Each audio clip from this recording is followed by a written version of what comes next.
Que la faveur de Dieu, que la grâce de Dieu d'Abraham, Isaac et Jacob, mes chers compatriotes, mes chers bienvenus dans le Seigneur, je suis reconnaissant d'avoir vous voir nombreux et nombreuses devant cette chaîne dénommée La Voix de l'Évangile. Je suis votre serviteur quotidien qui ne se fatigue d'avoir une conversation spirituelle avec l'humanité, avec le peuple de Dieu. Je suis votre évangéliste africain où le Seigneur Dieu d'Abraham m'a oint de sa grâce pour souffrir avec les brebis perdues de la main d'Israël, pour souffrir avec l'humanité, pour porter la croix de Jésus et la présenter à quiconque qui acceptera cette bonne nouvelle. Alors, mes chers compatriotes, mes chers bien-aimés dans le Seigneur, la planète entière, l'humanité entière, par la grâce de Dieu et par ses vertus, je remercie le Seigneur Dieu d'Abraham d'avoir nous accordé ce temps favorable pour recevoir sa parole dans sa plénitude et dans sa grâce. C'est la raison pour laquelle je demande au Seigneur Dieu d'Abraham à vous disposer à écouter le sang du Dieu d'Abraham, Isaac et Jacob. Je vous invite pendant cette période, pendant cette époque, pleine de la clémence du Dieu d'Abraham, Isaac et Jacob. Je suis tellement dans un plein enthousiasme de voir un peuple si nombreux devant la chaîne comme celle-ci, qui est dénommée La Voix de l'Évangile, pour pouvoir avoir un rétrospectif, le regard dans les Saintes Écritures. Je suis un serviteur inutile, je suis un pasteur inutile, mais par la vertu du Saint-Esprit, Dieu m'accorde ses faveurs, sa grâce, pour pouvoir nous présenter, vous présenter la bonne part. Alors pour aujourd'hui, pendant ces messages que le Seigneur a voulu que nous puissions partager ensemble, ces messages voient des droits dans la personnalité des serviteurs de Dieu, des pasteurs, des encadrés des églises, des dénominations de part et d'autre. Le thème que nous allons méditer ensemble, serviteur de Dieu aime toute personne. Le thème, serviteur de Dieu aime toute personne. Et nous aurons le texte de base avec les références. Je vais les citer. Nous aurons le texte de base dans Proverbes chapitre 17 du verset 5. Les références sont ci-dessous. Marc chapitre 10 à partir du verset 45. Luc chapitre 19 à partir du verset 10. Jean évangile 10, 10. Et pour finir, Luc chapitre 15 jusqu'à premier verset, jusqu'à la fin du chapitre.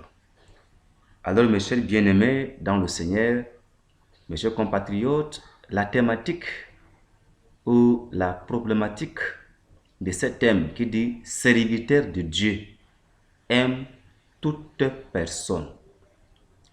Lorsque un homme, un humain comme moi, entreprend l'évangile comme une vocation pour sauver les brebis perdues de la maison d'Israël, si l'on ne n'y connaît pas, ne prend pas la considération de l'humanité, ne parviendra pas à servir Dieu comme il se doit. Pourquoi le thème serviteur de Dieu aime toute personne?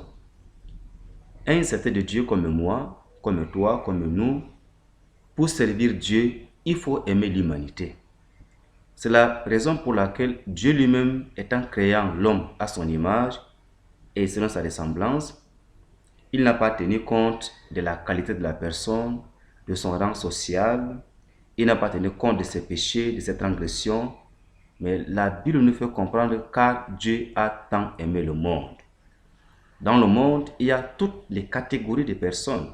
Les riches, les pauvres, les personnes vulnérables, les personnes démunies. Au fait, il y a plusieurs catégories de personnes. Il y a des infirmes, des boiteux, des aveugles, les pauvres. Dieu lui-même n'a pas fait exception des personnes. Mais nous qui disons souvent que je suis serviteur de Dieu, je suis pasteur, je suis évangéliste, tu ne devrais pas seulement aimer les frères, aimer seulement les croyants. Nous devrons aimer tout homme qui a été créé à l'image de Dieu et selon sa ressemblance. Nous devrons donner notre personnalité à ces hommes, comme Jésus lui-même s'est permis de dire qu'il est un bon berger. C'est la raison pour laquelle ce n'est pas du hasard. Je voudrais beaucoup parler aux pasteurs de Dieu, aux serviteurs de Dieu, aux apôtres, aux évangélistes. Lorsque déjà il est un serviteur de Dieu, il néglige certaines couches sociales, il néglige des personnes démunies, il aime seulement les hommes qui viennent à l'église, il aime seulement les hommes qui croient à la parole de Dieu. Mais s'il y a un païen, un athée, un animiste, il l'en veut davantage. Or, pour cette épargne, nous allons méditer ensemble qui a pour thème « Serviteur de Dieu aime toutes les personnes ».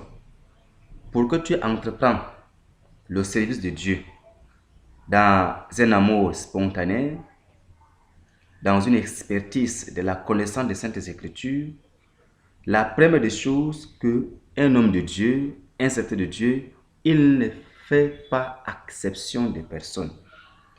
Sinon, il se donne à la créature de Dieu chaque fois que lorsque Dieu te présente une âme devant toi, l'homme de Dieu devrait aimer cette personne, soit un buveur, soit un calomniateur, soit un fumeur, soit une prostituée. Nous devrons aller envers eux pour présenter la bonne nouvelle, pas seulement aux chrétiens, parce que la mort de Jésus sur la croix, c'est pour le rançon de l'humanité. Et c'est la raison pour laquelle nous allons maintenant lire dans ces livres de Proverbes chapitre 17 à partir du verset 5 où l'on dit « Celui qui se moque du pauvre outrage, c'est lui qui l'a fait. Celui qui se réjouit d'un malheur ne restera pas impuni. » Alléluia. Un homme de Dieu comme moi, comme toi, il n'a pas une faveur, n'est-ce pas, pour se moquer d'un pauvre, pour se moquer de celui qui ne vient pas à l'église. Nous sommes appelés à servir tout homme sur la terre. Quand on est un serviteur de Dieu, ce n'est pas que les hommes nous servent, mais pour que nous servons l'humanité. Quand on est pasteur, ce n'est pas que les hommes te servent, mais pour que tu sois au service des hommes. Le nom pasteur est un berger, le nom serviteur de Dieu est un esclave des hommes. C'est comme tu es un esclave dans un palais royal, c'est toi qui es le roi. Les chrétiens, les hommes, la créature dans le genre humain que Dieu a créé, toutefois quand nous portons déjà le nom serviteur de Dieu, nous devons se disposer au service de l'humanité. C'est pourquoi dans ce livre de Proverbes chapitre 17 à partir du verset 5 où Dieu nous parle, celui qui se moque du pauvre outrage, c'est lui qui l'a fait. Il y a beaucoup de serviteurs de Dieu sur la terre aujourd'hui, beaucoup de dénominations. Lorsque dans une réunion d'édification, soit dans une conférence, si c'est un riche qui demande la parole, même s'il n'a pas de bonne parole, il accepte. Mais si c'est un pauvre, si bien qu'il a de bons langages, qui peut même aider la communauté, soit la conférence, on ne les accepte pas de poser des questions ou de donner des propositions. Non. Un homme de Dieu, il est disposé pour écouter tout un chacun. Jésus-Christ s'est fait pauvre pour nous enrichir.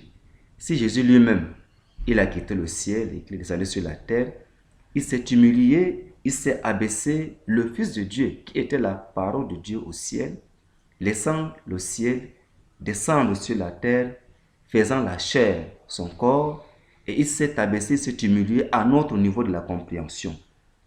Alors, pourquoi les hommes de Dieu aujourd'hui ne veulent pas comprendre, ne veulent pas, n'est-ce pas, se disposer pour servir les hommes. Ils veulent que les hommes les servent. C'est manque de la bonne conscience, c'est manque de la pudeur de la parole de Dieu. Sinon, au préalable, pour en devenir un serviteur de Dieu, nous avions déjà mesuré, josé les âmes des hommes qui périssent jour après jour. Vous allez voir beaucoup des hommes de Dieu lorsqu'ils sont dans les urbaines, et quand on les affecte maintenant, soit ils viennent dans des zones rurales, au lieu qu'ils se présentent comme un secteur humble, simple, mais il se fait toujours le dos, il se voit déjà arriver, il va changer sa voix même dans la parole, et il dit que non, moi je n'aime pas de pareilles choses, je ne mange pas tel aliment.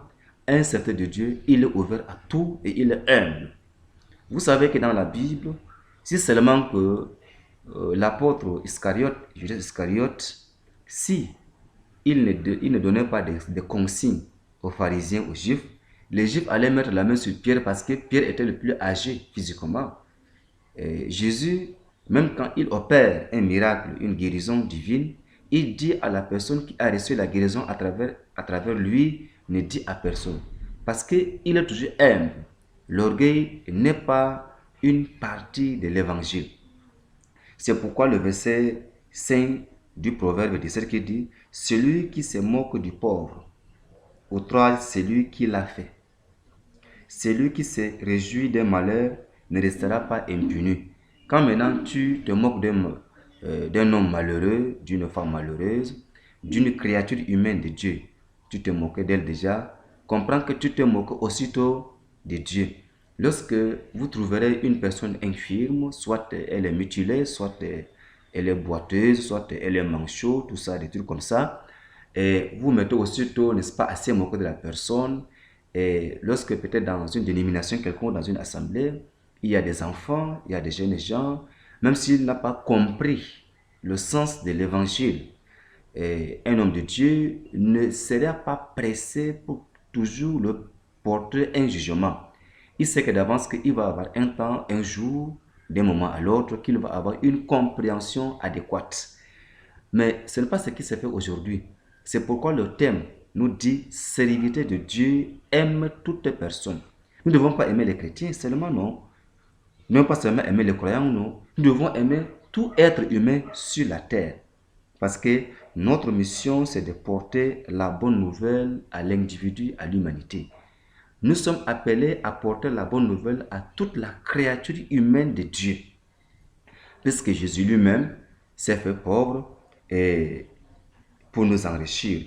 C'est pourquoi dans le livre de Marc chapitre 10 à partir du verset 45 où je lis, chers compatriotes, chers bien-aimés dans le Seigneur, quand on est serviteur de Dieu, cela veut dire que nous ne sommes pas encore arrivés au ciel.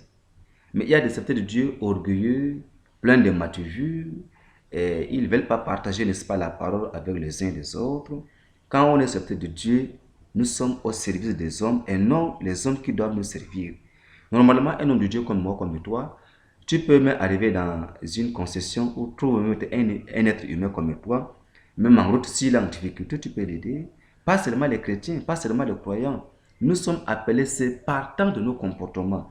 Mais si aujourd'hui, un médecin fait des pas en reculant en arrière face au malade, est-ce qu'il va avoir une bonne analyse diagnostique pour diagnostiquer ce malade? Parce que le médecin a besoin de malades et les malades ont besoin aussi des médecins. C'est pourquoi, mes bien-aimés dans le Seigneur, chers compatriotes pasteurs, serviteurs de Dieu, apôtres, un serviteur de Dieu comme toi, si réellement que c'est une vocation, c'est un appel de Dieu, parce que quand c'est une vocation, comme Dieu a dit dans Ésaïe 6, à partir du verset 8, il dit, qui enverrai-je et qui marchera pour nous? La réponse, me voici, envoie-moi. Et quand tu as déjà pris une résolution de porter l'évangile du salut à l'humanité, pas seulement aux croyants, car le Fils de Dieu est descendu sur la terre étant la chair, et il a porté la bonne nouvelle aux hommes, et il a sacrifié sa vie pour le rachat de l'humanité. Mais beaucoup de pasteurs de différentes dénominations, certains, s'ils sont déjà pasteurs, ils se localisent rien que pour leurs chrétiens. Normalement, un homme de Dieu, un pasteur, un serviteur de Dieu, il doit aussi rendre visite aux païens, même à ses voisins. Le matin, tu peux sortir le matin, tu dis bonjour voisin, bonjour voisine, comment vous avez passé la nuit, même partager vraiment, hein, partager la parole sociale avec tes environnants, avec ton quartier, avec la ville dont tu résides. Mais rares des hommes de Dieu, lorsque maintenant ils aperçoivent déjà tout de suite une personne vulnérable, aussitôt il se permet à se moquer de la personne. Je vous en prie, chers compatriotes et chers bien-aimés, un serviteur de Dieu, il doit aimer toute personne. Si dans ton service, tu aimes seulement les adeptes qui viennent dans ta dénomination, sans toutefois aimer les païens, c'est que tu n'es plus un serviteur de Dieu. Si dans ta carrière pastorale ou dans ton ministère pastoral, tu aimes seulement que les croyants, ceux-là qui t'aident financièrement, socialement, moralement, que tu n'assistes pas les ceux donc qui ne viennent pas encore à l'église, c'est-à-dire que les païens de l'extérieur, puisqu'il y a aussi les païens de l'intérieur, ceux donc qui n'appartiennent pas, n'est-ce pas, à la nouvelle doctrine qui est de l'évangile. Et si toi, tu ne viens pas les rendre visite, si tu ne les assistes pas, tu dois comprendre que tu n'es pas un serviteur de Dieu. C'est la raison pour laquelle, pour Marc chapitre 10, à partir du verset 45, où je sais ceci, voilà ce que la Bible nous fait comprendre. Le verset 45 dit, car le Fils de l'homme est venu non pour être servi, mais pour servir et donner sa vie comme la rançon de plusieurs. Alléluia. Car le Fils de l'homme est venu. Il est question de Jésus. Et il s'est fait chair.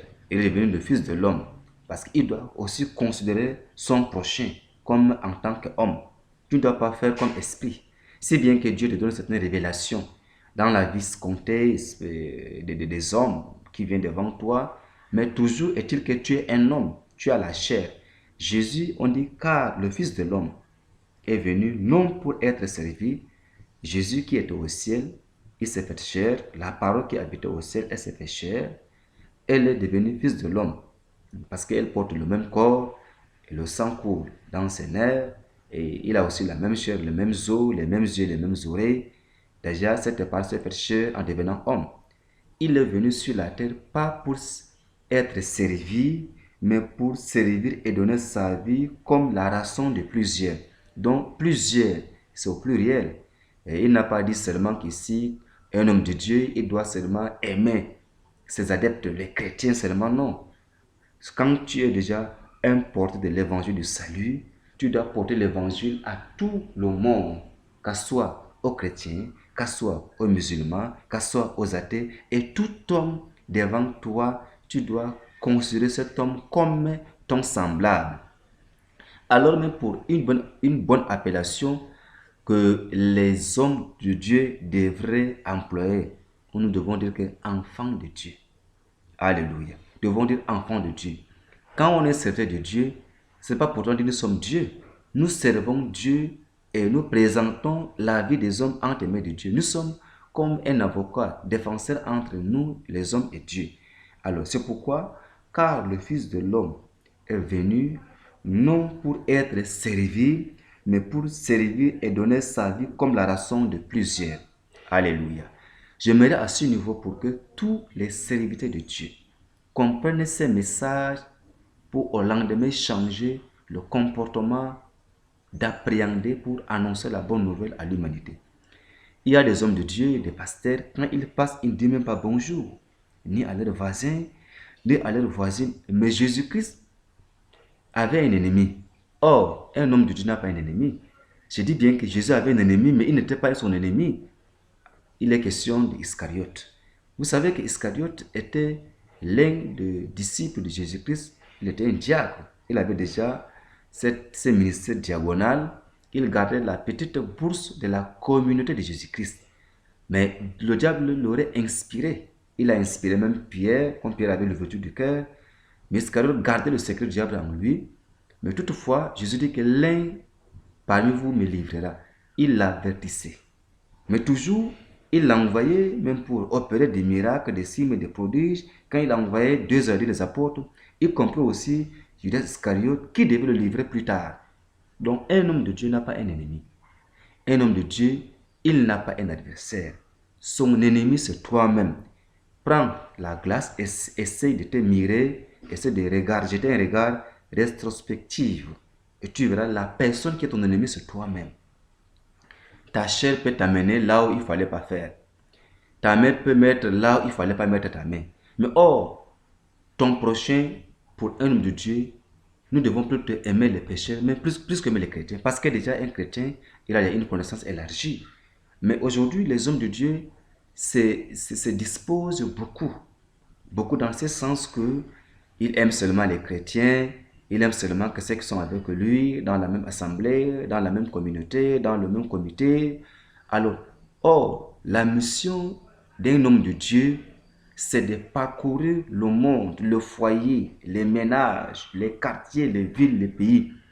Comme dans Jérémie chapitre 1 à partir du verset 4 jusqu'à 10, où Dieu a parlé à Jérémie, je t'ai choisi pour que tu arraches, pour que tu abattes, pour que tu ruines. Je t'ai établi sur les nations et sur le royaume. Parce que dans chaque nation, il y a des royaumes. Il dit que dans chaque corps de l'homme, il y a des démons. Le royaume ici, ce sont des démons qui y habitent dans la vie de la personne. La nation, c'est le corps de l'homme. Parce que Dieu habite dans le corps de l'homme et l'homme est le temple du Saint-Esprit. Donc nous sommes appelés déjà à porter l'évangile du salut dans des nations. Ces nations, ça peut être moi, ça peut être toi, ça peut être un pays. Mais chaque fois que nous descendons dans un quartier déjà, nous devrons faire tout, être amis de tous ceux-là qui ignorent la bonne volonté de Dieu. C'est la raison pour laquelle, mes chers compatriotes, je vous demande avec une indulgence de comprendre cette parole dans sa véracité, dans sa grandeur. Un homme de Dieu est celui-là, il peut laisser même les 99 brebis et l'une qui est perdue, il doit aller la chercher. Le Saint-Esprit cherche une brebis égarée. Le Saint-Esprit cherche un drame égaré. Le Saint-Esprit cherche le mouton qui est égaré. Le Saint-Esprit se dispose à chaque moment. Lorsque un homme de Dieu est baptisé du Saint-Esprit, il doit aussitôt être rempli du Saint-Esprit. Puisque être baptisé du Saint-Esprit seulement, c'est insuffisant, mais que tu sois rempli du Saint-Esprit, parce que quand une bouteille est remplie, ça déborde. Donc, les aides de la maison de Dieu te débordent pour faire sa volonté. Normalement, un homme de Dieu, il devrait aimer toute personne, comme Dieu lui-même ne fait point d'acception de personne. Combien de fois un homme de Dieu comme moi, comme toi, c'est pourquoi, mes chers compatriotes, à chaque fois, le Seigneur me révèle d'avoir nous partagé un message salutaire. Désormais, lorsqu'on est appelé, nous sommes déjà un homme de Dieu, nous devrons en toute réalité, mes bien-aimés, chercher les voies et moyens pour avoir apporté la solution escomptée à tout homme sur la terre. Nous sommes appelés à courir derrière les brebis perdues de la maison d'Israël. C'est pourquoi, dans Luc chapitre 19, à partir du verset 10, où je cite ceci, voilà ce que la parole nous fait comprendre, car le Fils de l'homme est venu chercher et sauver ceux qui étaient perdus. Alléluia. Car le Fils de l'homme est venu chercher et sauver ceux qui étaient perdus. Le Fils de l'homme, Jésus-Christ, étant la parole de Dieu au ciel, il a quitté le ciel, il est descendu sur la terre, il était venu pour chercher ceux qui étaient perdus. Ce sont peut-être un homme qui ne connaît pas Dieu, il a abandonné, n'est-ce pas, le ciel, il est descendu parmi nous, et il s'est donné pour chercher ceux qui étaient de la maison d'Israël, mais qui s'étaient privés de la connaissance des Saintes Écritures. Il dit que quoi? Un homme de Dieu, un serviteur de Dieu, il ne doit pas seulement aimer les chrétiens qu'il encadre, il ne doit pas seulement aimer ceux dont il aide financièrement, moralement, socialement, il doit aussi aimer ceux qui n'ont pas aussi une connaissance acquise dans les Saintes Écritures. Dans une assemblée, dans une église, permettez-moi le terme, dans une dénomination, permettez-moi le terme, je ne critique pas la dénomination, non, je dis bien, dans une église qui est corps de Christ, vous trouverez des hommes riches, des hommes démunis, des hommes vulnérables, des hommes inconscients, des hommes manqués de sens, Et vous allez trouver toute couche sociale des individus. Alors, mais beaucoup de pasteurs, au lieu d'aimer tout le monde, ils vont seulement aimer ceux-là qui respectent les dîmes, les offrandes, les collectes. Ils vont seulement respecter ceux-là qui viennent souvent à son secours. Mais non, nous devrons porter toujours notre amour spontané envers toute personne. Qu'à soit un enfant de 5 ans, un enfant même de 0 ans, un enfant peut-être même de 15 ans, un adulte, un serviteur de Dieu, il devrait présenter l'amour d'humilité envers ceux dont il encadre. C'est la mission à laquelle nous nous sommes donnés.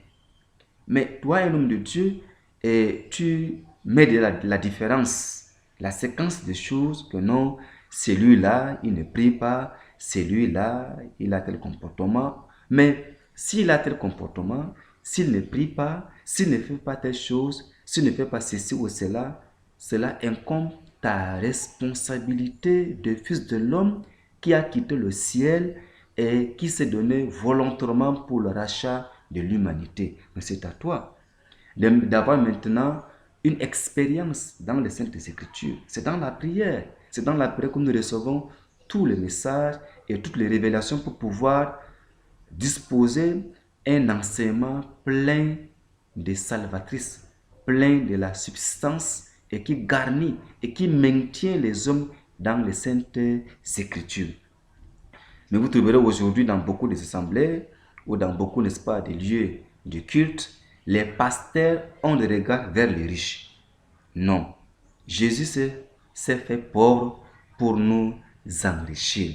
Pour toi, un homme de Dieu, tu t'es pas engagé pour être servi, mais tu t'es engagé pour servir ceux donc qui sont là avec toi.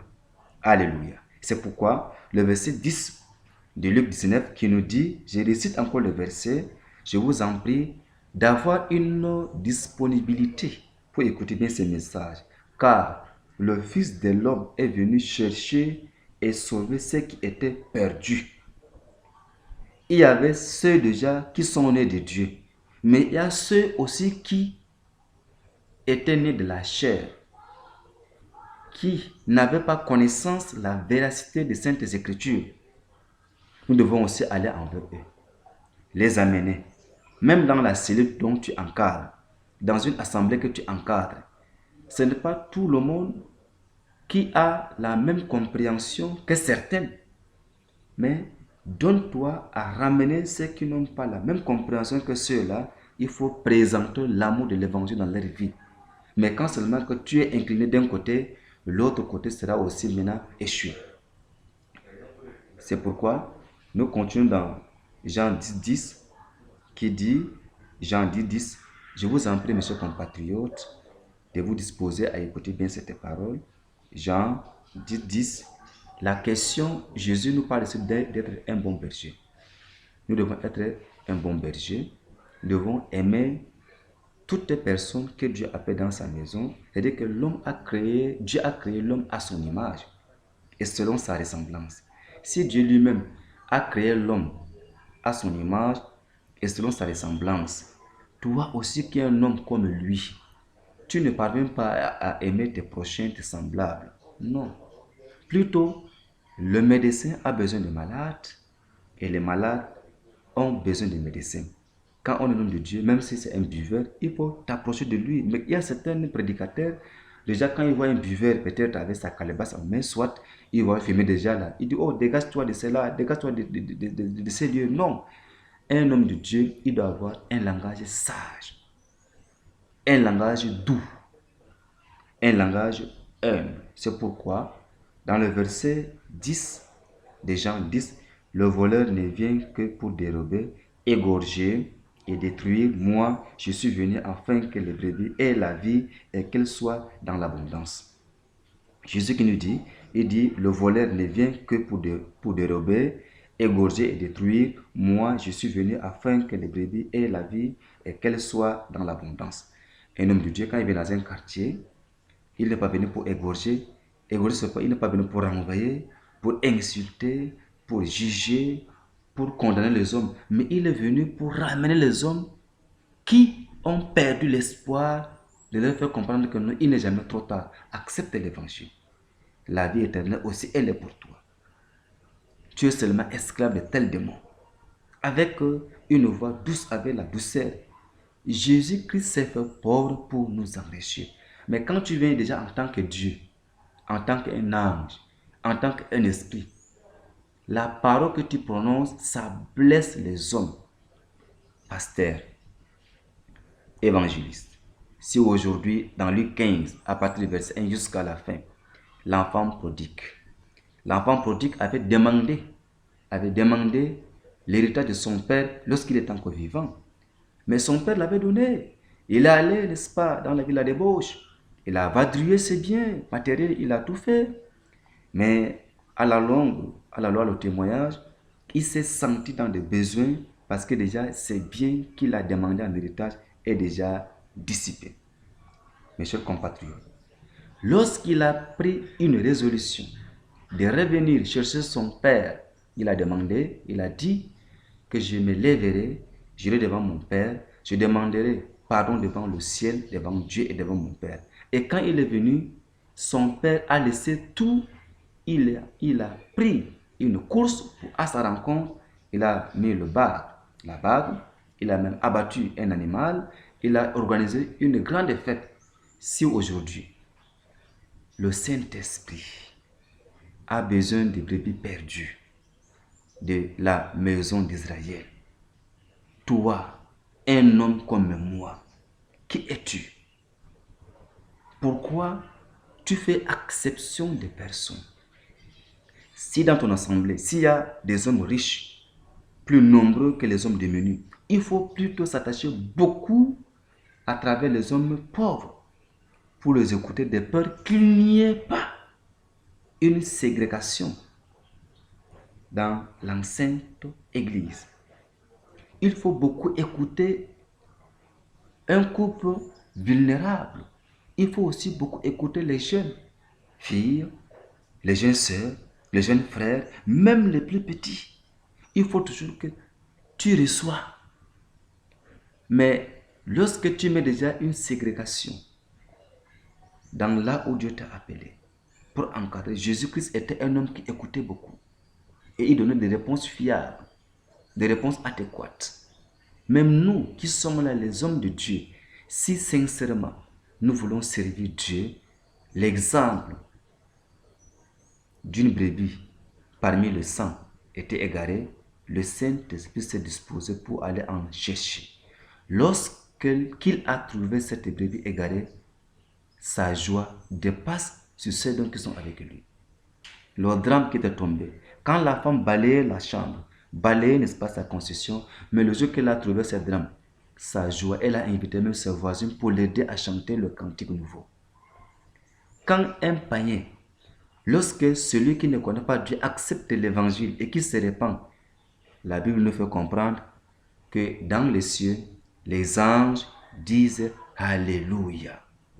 Mais qui es-tu si les anges, si Dieu se réjouit de ce qu'il voit un homme pécheur accepter sa parole? Mais pourquoi toi, un homme comme un autre, comme l'autrui, pourquoi n'aimes-tu pas ton semblable? Mais bien-aimé dans le Seigneur, il va de soi. Serviteur de Dieu aime toute personne. Un serviteur de Dieu, il n'a pas à mettre une ségrégation là où il dirige. Si dans un quartier, il est la lumière, une lampe, on ne l'a jamais mis sous un buisson. C'est comme une chambre qui est construite au sommet d'une montagne. Un homme de Dieu, c'est une lampe. Là où il y a un tabou, dès qu'il entre, il arrange. Un homme de Dieu embrasse tout le monde. Pourquoi? Parce que Jésus-Christ était venu pour sauver ceux qui étaient perdus. Le médecin soigne les malades. Et les malades ont besoin de médecins. Mais aujourd'hui, nous les pasteurs, nous qui sommes des évangélistes, nous qui sommes des serviteurs de Dieu, est-ce que nous avons rempli le critère du Saint-Esprit? Jusqu'à aujourd'hui, Jésus dit, tout est accompli sur la croix. Et c'est l'accomplissement sur la croix était pour le rachat de l'humanité. L'humanité ne dit pas une ethnie. Quand on dit l'humanité ne dit pas une race, ni une nation, mais toutes les nations et ce royaume doivent être conquis par l'évangile, par les saintes écritures. Lorsque vous rencontrez une personne dans la boisson, et cette personne est en train de vomir, en tant qu'homme de Dieu, venez, relevez-la, aidez cette personne, l'amenez chez elle. Mais quand vous revenez le lendemain après l'ivresse, vous tentez à prêcher l'évangile, elle va vous comprendre. Que le Seigneur Dieu d'Abraham, Isaac et Jacob vous bénisse. Serviteur de Dieu, aime toutes personnes. Tu dois aimer du plus petit jusqu'au plus grand. Tu dois aimer la classe diminuée. Tu dois aimer la classe vulnérable. Tu dois aimer les riches et les pauvres. Mais on ne fait pas la ségrégation dans la prédication. Serviteur de Dieu. Si oui, tu es un serviteur de Dieu, est-ce que tu dis bonjour à ton voisin, à ta voisine? Est-ce que tu aimes le plus petit de ton assemblée comme le plus grand? Est-ce que tu aimes le pauvre de ton assemblée comme les riches dans ton assemblée? Quand lorsque tu entends tel est tombé malade, est-ce que tu cours comme tu as couru derrière celui qui était riche? Jésus était venu pour sauver les brebis perdues. Chers compatriotes, serviteurs de Dieu, aime toutes les personnes sans distinction, car Dieu lui-même ne fait exception de personne. Un homme de Dieu doit servir les hommes et non être servi par les hommes. Que le Seigneur vous bénisse pour votre aimable disponibilité dans cette chaîne dénommée La Voix de l'Évangile. Je vous conseille d'aimer cette parole, de vous donner davantage. Donnez-vous à cette parole jour après jour, car le Seigneur Dieu d'Abraham vous appelle à ce que chaque homme de Dieu doit se donner à lui. Veuillez vous abonner massivement dans cette chaîne dénommée La Voix de l'Évangile et veuillez partager cette chaîne à vos semblables. Serviteurs de Dieu, aime toutes les personnes. Aimer toutes les personnes, c'est aimer soi-même comme Dieu lui-même a aimé l'humanité. Que la grâce et la faveur de Dieu vous soient accordées et que Dieu vous bénisse d'avoir été des nôtres au nom de Jésus-Christ qui vient bientôt. Amen.